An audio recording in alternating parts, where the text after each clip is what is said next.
అది కృష్ణా జిల్లాలోని మచిలీపట్నం. అనూహ్య అనే యువతి తల్లిదండ్రులతో కలిసి నివసిస్తోంది.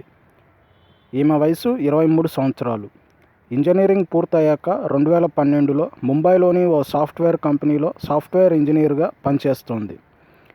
డిసెంబర్ 22, 2013న సెలవులకి ముంబై నుండి మచిలీపట్నంలోని తన ఇంటికి వచ్చి 12 రోజులు తల్లిదండ్రులతో ఉండి జనవరి 4, 2014న ముంబైకి బయలుదేరింది.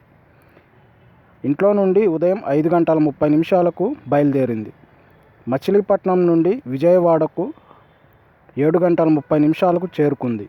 అక్కడి నుండి హైదరాబాద్లోని సికింద్రాబాద్కి మధ్యాహ్నం వేళకు చేరుకుంది. అక్కడి నుండి ముంబైకి ట్రైన్లో బయలుదేరింది. రాత్రి 9 గంటలు అవుతోంది. తన తల్లిదండ్రులతో ఫోన్లో మాట్లాడింది. ట్రైన్ సోలాపూర్ దాటింది. తర్వాతి రోజు అంటే జనవరి 5న ఉదయం 9 గంటలకు అనూహ్య తండ్రి ఆమెకు ఫోన్ చేయగా ఫోన్ స్విచ్ ఆఫ్ వచ్చింది. దాంతో ఆయన కంగారు పడిపోయాడు. ముంబైలోని తన బంధువులకి ఫోన్ చేసి అనూహ్య అక్కడ తన ఫ్లాట్కి వచ్చిందా లేదా చూడమన్నాడు. వాళ్ళు చూసి రాలేదని చెప్పారు. అనూహ్య ఫ్రెండ్స్కి ఫోన్ చేసినా వాళ్ళు రాలేదని చెప్పారు.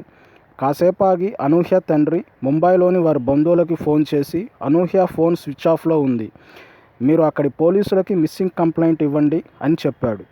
వారు వెంటనే స్థానికంగా ఉండే పోలీస్ స్టేషన్లో ఫిర్యాదు చేశారు. అనూహ్య తల్లిదండ్రులు ముంబైకి బయలుదేరి వెళ్ళారు. పోలీసులకి జరిగిన విషయం చెప్పారు. ముంబై నుండి మా దగ్గరికి సెలవులకు వచ్చి 12 రోజులు ఉండి జనవరి 4న ముంబైకి బయలుదేరిందని, అదే రోజు రాత్రి 9 గంటలకు ట్రైన్ సోలాపూర్ వద్ద ఉండగా నాతో మాట్లాడిందని, జనవరి 5 ఉదయం 9 గంటలకు నేను ఫోన్ చేస్తే స్విచ్ ఆఫ్ వస్తోందని, నా కూతురుని ఎవరో కిడ్నాప్ చేసి ఉంటారని ఆమెను వెతికి పెట్టాలని ఫిర్యాదు చేశాడు. అనూహ్య సెల్ నెంబర్ లొకేషన్ ఆధారంగా పోలీసులు విచారణ చేశారు.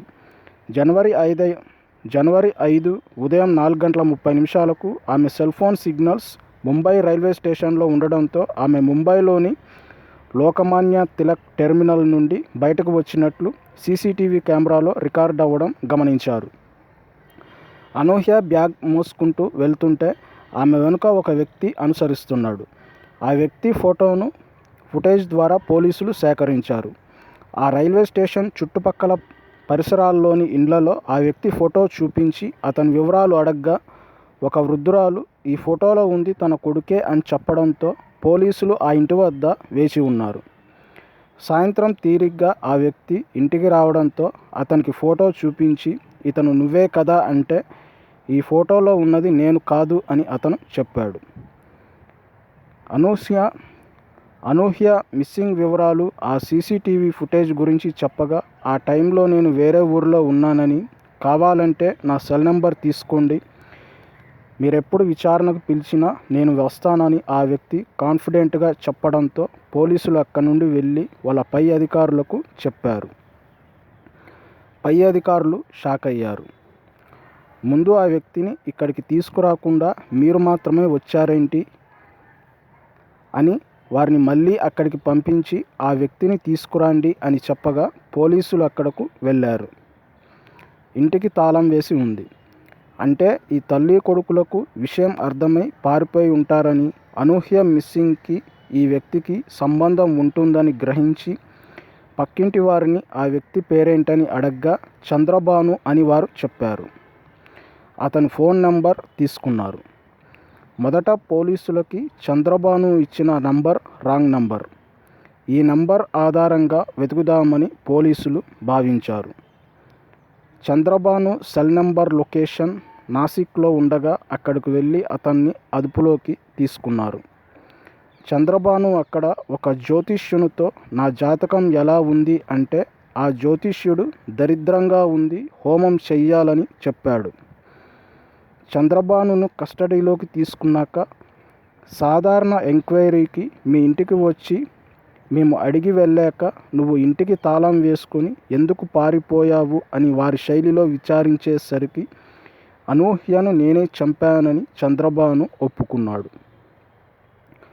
ఆ రోజు ఉదయం నేను మద్యం మత్తులో ఉండి అనూహ్యను చూసి ఆమె లగేజ్లోని వస్తువులను, డబ్బును దొంగతనం చేద్దామని క్యాబ్ డ్రైవర్గా పరిచయం చేసుకుని క్యాబ్ రిపేర్లో ఉంది, బైక్లో వెళ్దాము, మీకు తోచినంత ఇవ్వండి అని అనూహ్యతో అంటే మొదట ఆమె బైక్ మీద రానని అంటే చాలా తక్కువ అమౌంట్ చెప్పి బ్రతిమిలాడితే ఆమె వచ్చిందని చంద్రభాను చెప్పాడు. బైక్ మీద 4 కిలోమీటర్ల దూరం ప్రయాణించి రోడ్ పక్కన మూత్రం కోసం బండి ఆపినట్లుగా నటించి ఆమెను రోడ్ పక్కన పొదల్లోకి తీసుకెళ్లి హత్య చేసి బ్యాగ్లోని వస్తువులు, డబ్బు తీసుకొని పారిపోయినట్లు చంద్రభాను ఒప్పుకున్నాడు. ఆ ప్రదేశంలోకి వెళ్ళి చూడగా అనూహ్య మృతదేహం సగం కాలిన స్థితిలో దొరికింది.